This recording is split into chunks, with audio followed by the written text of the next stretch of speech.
राम सीता आणि लक्ष्मण वनवासात निघाले की पहिली रात्र शृंगवेर पूर्ण शृंगवेर पुढच्या राजधानीमध्ये न जाता राजधानीच्या बाहेरच्या बाजूला ते थांबले. रामाने झाडाखाली जरा जागा साफ करायला लावली. त्या ठिकाणी राम आणि सीता लक्ष्मणाला ते सांगतात की तूही झोप. लक्ष्मण त्याला सांगतो नाही झाला, मला संरक्षण करायचे ते जागतो. जागण्याचा तो प्रयत्न करतो तेवढा त्याच्या डोळ्यावर झोप येतो. झोप आल्यानंतर तो निर्जा देवीला विनंती करतो की मी एका मोठ्या कार्यासाठी निघालोय, त्यामुळं तू 14 वर्ष माझ्या डोळ्यावर येऊ नकोस. ती म्हणते मला मान्य आहे, पण तुझ्या हिश्श्याची झोप कोणाला तरी स्वीकारायला पाहिजे. तुझ्या हिश्श्याची झोप जर कोणी स्वीकारली तर 14 वर्ष तू बिना झोपता सुद्धा राहू शकशील. त्याला आठवती उर्मिला. तो सांगतो तू जा आणि उर्मिलाला माझ्या वतीनं सांग की माझ्या हिश्श्याची झोप ती घे. एक कथा सांगते की 14 वर्ष झोपत होती. अजून एक कथा सांगतो की जेव्हा चित्रकूटावर सीता आणि उर्मिला भेटल्या तोपर्यंत तिला या सगळ्या गोष्टी कळलेल्या.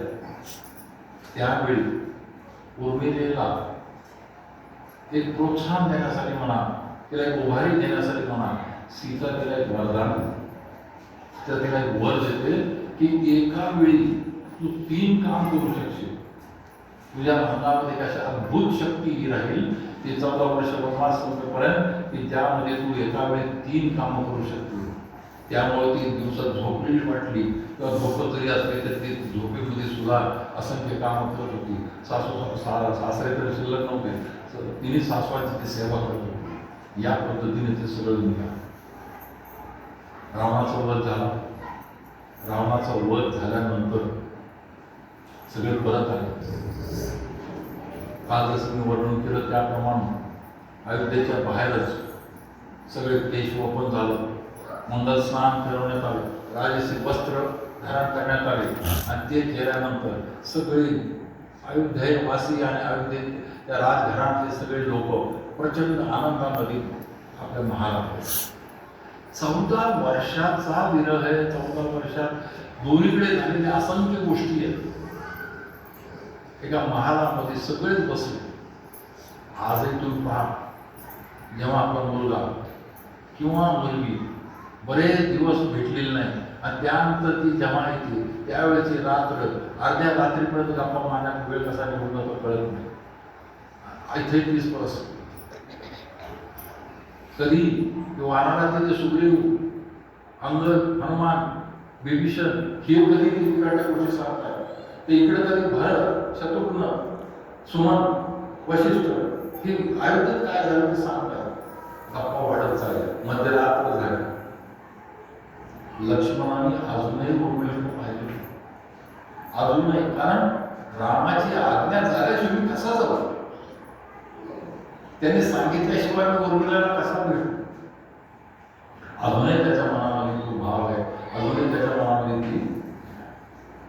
बराच काळ गेल्यानंतर सीतेच्या पुन्हा एकदा लक्षात येतं की ह्या दोघांना आता भेटायला हवं, बोलायला हवं. मग ती त्या सर्वांना सांगते की आता रात्र खूप झाली, गप्पा खूप झाली. तेव्हा आणि आता आपण तो विश्रांती घेऊ आणि ती स्पष्टपणे लक्ष्मणाला सांगते, लक्ष्मणा, वनवासातून येऊन प्रवासामध्ये तू खूप थकलायस, तेव्हा आता तू जाऊन विश्रांती घे. हे ऐकल्यानंतर मागच्या बाजूला बसलेली उर्मिला पाटील मूर्ती आणि आपल्या दालनाकडे आपल्या दालनामध्ये उर्मिला पोहोचली. लक्ष्मणाने सीतेने सांगितलं त्याप्रमाणे आपल्या दालनाकडे निघाला. पुन्हा एकदा शब्दांची कमतरता आहे. पुन्हा एकदा त्याला समजत नाही की आता उर्मिलेची काय बोलू, काय तिला सांगू, काय तिला विचारू. तर तिचं दुःख एवढं अपार आहे की त्याच्यावर काहीच उपाय नाही घेतलाय, सांगण्यासारखं. कसा बसा तो महालात पोहोचतो. महालात पोहोचल्यानंतर मंचकाच्या एका कोपऱ्यावर उर्मिला बसलेली, जवळ उर्मिला उभी राहिली. उर्मिला उभी राहिल्यानंतर त्याचे नमस्कार करायला खाली वागते. नमस्कार करायला खाली वागल्यानंतर लक्ष्मणच्या खांदे दत्त उभा राहतो. तिचे हात हातात घेतो. अजूनही दोघांच्या तोंडातून शब्द बोलतो.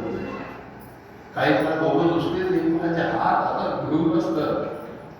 एकमेकांच्या मनात दुःख सांगायचा प्रयत्न करतात. काही वेळ गेल्यानंतर उर्मिला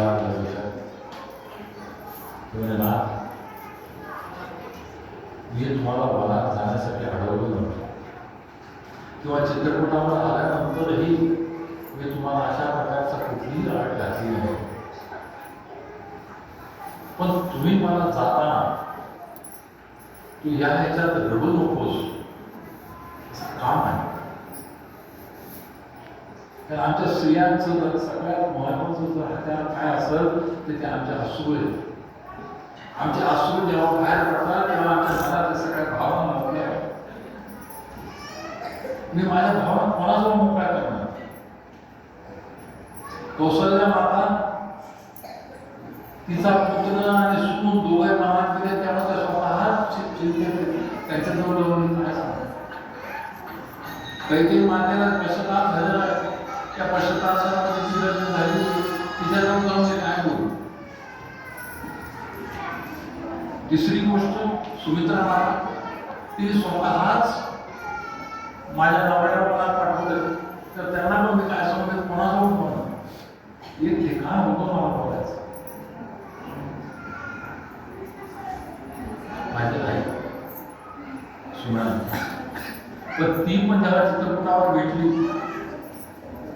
त्या चित्रपटावर भेटल्यानंतर आई मला काय म्हटली माहिती?